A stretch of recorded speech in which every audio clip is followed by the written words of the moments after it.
Do y'all ever have a moment that felt long to you, but whenever you explain it to people, it turns out that the situation was short? Well, I'm gonna be listing a few moments that have happened in my life, but are too short to make into a full-length video. Okay, so the first one happened when I had 1 digit in my age, and my cousin had bought one of those like pull-up things where you attach it to like the door frame and do pull-ups instead of wasting your money on the gym, because to my knowledge, the gym is fucking expensive. And in my little small brain, I wanted to try it out for myself, and I'm pretty sure I had gotten permission.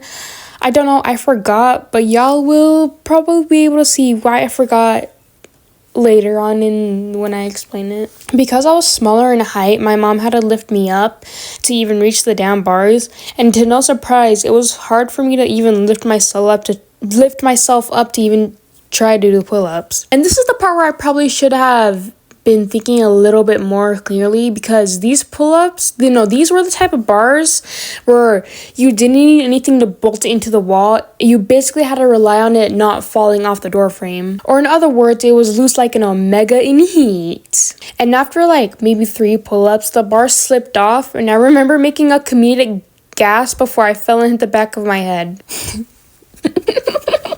It's not funny, you guys. Now, I can't remember anything else besides that I was in pain, and I'm pretty sure my head hurt for a full day. But moral of this story, I don't know. Moving on to the next moment. Alright, so this next one is gonna be a little freaky, if you must. Again, I was a little girl when this story happened, and I remember it was around whenever Christmas was over. And I remember getting a new Barbie doll for Christmas, and if you will, yes, I was one of those people who played with Barbies as a kid. But in my defense, the sleepovers always ended in scissoring. Now, I had gotten a male doll after a while of all my Barbies being scissor sisters. One of them had found out they were bisexual that day. So basically what I did when I was a rising gooner, I went behind the couch. Keep in mind, my family was in the living room. I had taken the Ken doll and put it onto my Barbie doll, and long story short, it seemed like they were in the missionary position, or I put them into like what it would look like to be in the missionary position. And then I made them slide against each other to stimulate sexual intercourse, if you will. But my aunt was going to work, and I had left them on top of each other, and when I went to go say bye to my aunt, because she was right by the door, the next thing that happened was my aunt saw the dolls on top of each other, and she yelled, I think she yelled like, hey, or something like that. I can't remember exactly what she yelled, but I remember her yelling like something along the words of, hey. I remember immediately rushing to knock them off each other so fast. Let's just say I made sure to get more sneaky before I made my Barbies have an all-female orgy. Moving on to the next moment, which is also freaky. So it was a particular day. The night was cool. It wasn't freezing nor warm, just cool. My blankets felt nice that day, and my gooner senses began tingling, and I decided to rewatch one of my favorite BLs, which is Mignon. Now, I'm gonna be honest, I haven't rewatched it as of now, but damn, I will say that BL made me feel something both sexually and emotionally. Like, I wanted to describe it with the right amount of angst and yearning that made me squeal. Okay, hold on. I'm gonna go off topic for a minute to talk about Mignon. But for a moment, oh my god, dude. Like, words cannot express how much I love this BL, dude. Maybe the reason I like it so much is because of the last episodes, if you will.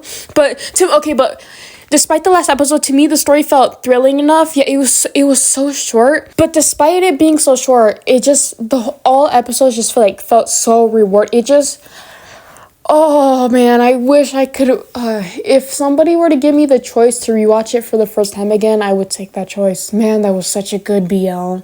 Anyways, moving on from that little rant. And also, the person who made Mignon is the same person that made Hyperventilation, which in my opinion, Hyperventilation is also peak, and I plan to buy the physical manhwa of it. Anyways, back on topic. There I am opening Google and turning on incognito mode to watch it on a sketchy website. And as for any sites, of course, there's going to be one of those types of ads, if you catch my drift. So I'm semi-facing the door, given my body is at the edge of the bed, and an ad pops up. You guys can guess what type of ad it was when it popped up. But within the moment that ad popped up, my mom walked in, and my soul, I swear, my soul left my body whenever I heard the door open. I didn't even hear any footsteps. But the moment she opened that door, I swiped out of Google so fast and opened YouTube. But in the end, she never saw anything, and I thankfully was able to continue watching Mignon. And before y'all comment about me, like, not being able to lock the door, I just want to mention, well, my bedroom doesn't have a lock because the previous owners that owned this house broke the lock on my door. So my bedroom doesn't have a lock on the door. Like, the lock is literally broken. But at least it inspires me to be more sneaky whenever I get freaky. But anyways, this video was short, but hopefully you guys, I don't know, learn something. I'm just gonna end it right here. Come tie me up and fuck me hard, oh yeah baby. Cause my pussy's wet and I'm so fucking horny. Put your fingers in me, we're inside my belly.